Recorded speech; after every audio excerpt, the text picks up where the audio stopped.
یہ بات ذہن میں رکھیں کہ جب انسان فوت ہو جاتا ہے، جب انسان مر جاتا ہے، اس پر موت قائم ہوتی ہے، تو موت قائم ہونے کے بعد وہ قبر میں جاتا ہے۔ جس جگہ اس کو دفن کیا جاتا ہے اسے قبر کہتے ہیں، اور پھر قبر میں اس پر حالات گزرتے ہیں، یا اچھے یا برے۔ اب یہ ذرا سمجھیے، زندہ ہے، پھر وفات پائی ہے، پھر جس جگہ گیا ہے وہ قبر ہے، پھر جو حالات اور وقت اور کیفیات گزری ہیں اس کا نام برزخ کا زمانہ ہے۔ اب ذرا توجہ رکھنا، زندہ کسے کہتے ہیں، مردہ کسے کہتے ہیں، یہ دو معنی میں سمجھانے لگا ہوں، توجہ قائم رہے۔ روح اور جسم یہ دو چیزیں ہیں، روح جسم میں ہو یا جسم سے باہر ہو، لیکن جسم سے تعلق رکھے، یہ حیات ہے۔ میں ایک بار پھر کہہ رہا ہوں، روح جسم میں ہو یا جسم سے باہر ہو مگر تعلق رکھے، اسے حیات کہتے ہیں۔ روح جسم میں بھی نہ ہو، تعلق بھی نہ ہو، اسے موت کہتے ہیں۔ میں ان دونوں پر دلائل لاتا ہوں، لیکن پہلے میرے لفظ سمجھیے۔ روح جسم میں موجود ہے، آپ اور ہم بیٹھے ہیں، ہم زندہ ہیں۔ روح بعض اوقات ہماری جسم سے باہر ہوتی ہے، ہم پھر بھی زندہ ہوتے ہیں۔ سورۃ زمر آیت نمبر 42، رب کریم نے اس لمحے کا یوں ذکر فرمایا، اللہ یتوفی الانفس حین موتها واللتی لم تمت فی منامها فیمسک التی قضا علیها الموت فیرسل الاخرى الى اجل مسمى ان فی ذلک لآیات لقوم یتفکرون۔ اس آیت کا خلاصہ، سمری، ما حاصل یہ ہے کہ دو بندوں کی رب بات فرما رہے ہیں۔ نیند آ گئی، ایک نیند میں فوت ہو گیا، ایک نیند سے اٹھ کے آ گیا، حالتیں دو ہیں، بندہ ایک ہے۔ جو سونے لگا ہے، دو باتیں ہوں گی، یا یہ اس نیند میں مر جائے گا یا زندہ ہو کر یا اٹھ کر آ جائے گا۔ اب جب یہ سویا ہے، اس کی روح کہاں ہے؟ رب فرماتے ہیں یتوفی الانفس، وہ روح لے لی جاتی ہے۔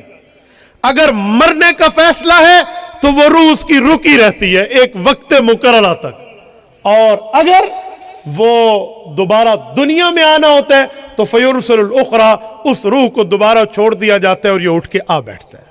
اب توجہ رکھنا، آیت کریمہ قرآن کریم کے مطابق سونے والے آدمی کے جسم میں روح نہیں ہے، یتوفی، اللہ نے وصول فرما لی ہے، لے لی ہے۔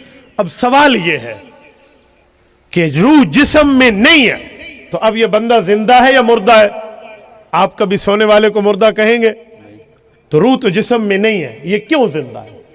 اس نے خواب عمرے کا دیکھا تو روح عمرے میں، خواب اس نے مری کا دیکھا تو روح مری میں، خواب اس نے جنت کا دیکھا تو روح وہاں کی سیر کر رہی، خواب میں یورپ گھوم رہا تو روح وہاں کی سیر کر رہی۔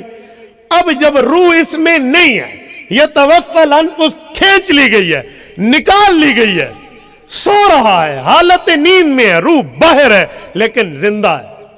کیوں؟ روح کے تعلق سے، جس کی وجہ سے نبض چلتی ہے، جس کی وجہ سے دل دھڑکتا ہے، جس کی وجہ سے کھانا ہضم ہوتا ہے، جس کی وجہ سے اس کا نظام ہائے جسم چل رہا ہوتا ہے، لیکن روح باہر ہے تو زندہ ہے۔ تو میں نے کہا حیات کی تعریف میں دو باتیں تھیں، روح جسم میں ہو جیسے آپ اور میں، بندہ زندہ، روح جسم سے باہر رہ کر تعلق رکھے جیسے سونے والا، بندہ زندہ۔ یہ حیات کا معنی ہے۔ روح جسم سے باہر ہو، بندہ مردہ نہیں ہوتا، یہ ذہن میں رکھنا۔ باہر رہ کر تعلق ختم ہو جائے یہ مردہ ہے، اور وہ ایک وقت ہوتا ہے جس کو قرآن، چلو میں دوسری بات کر، اب آئے موت کی تعریف۔ موت کیا ہے؟ یقین مانیے میں حیران ہو جاتا ہوں بعض اوقات کہ یہ جو ہمارے مخالفین ہیں نا، یہ انہیں موت کی تعریف کرتے ہوئے موت پڑتی ہے، یہ موت کی تعریف کرے تو پھنس جائیں۔ اب سنیں، موت کا معنی ہے روح جسم سے غیر متعلق ہو جائے، روح جسم میں نہ ہو اور تعلق بھی نہ ہو، یہ موت ہے۔ جسم سے نکال دی گئی، تعلق بھی ختم ہے، کیونکہ اگر تعلق جاری رہے باہر رہ کر تو سونے والے کی طرح زندہ ہے نا، تو وہ موت۔ اب یہ موت کب تک ہے؟ جیسے حیات کا ایک عرصہ ہے، ایسے موت کا بھی یہ تو ایک پیریڈ ہے، ٹائم ہے۔ تو قرآن کریم کہتا ہے کل نفس ذائقۃ الموت، ہر نفس نے موت کا ذائقہ چکھنا ہے۔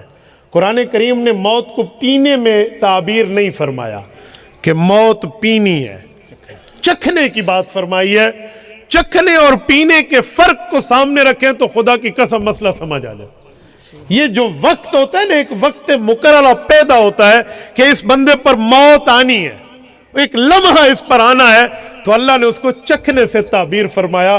چکھنے کا اثر ایک وقت ہوتا ہے. یہ بتایا جا رہا ہے کہ روح جسم کا تعلق ٹوٹا، دنیاوی حیات ختم، اب قبری، اب اخروی، اب برزخی، اب موت کے بعد والی حیات شروع. یہ ایک وقت یہ ٹوٹا ہے. لفظ قرآن تو اپنی جگہ. اب ذرا آؤ حدیث پاک میں بھی اس کا معنی موجود ہے. ان اللہ قبض ارواحکم حین شاء وردہا الیکم حین شاء، صحیح بخاری کتاب الجنائز میں موجود ہے.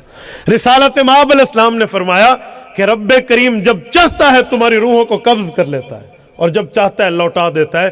اب روح قبض ہونی دو شکلوں میں ہے، یا نیند میں تعلق رہے گا یا موت میں تعلق ٹوٹ جائے گا.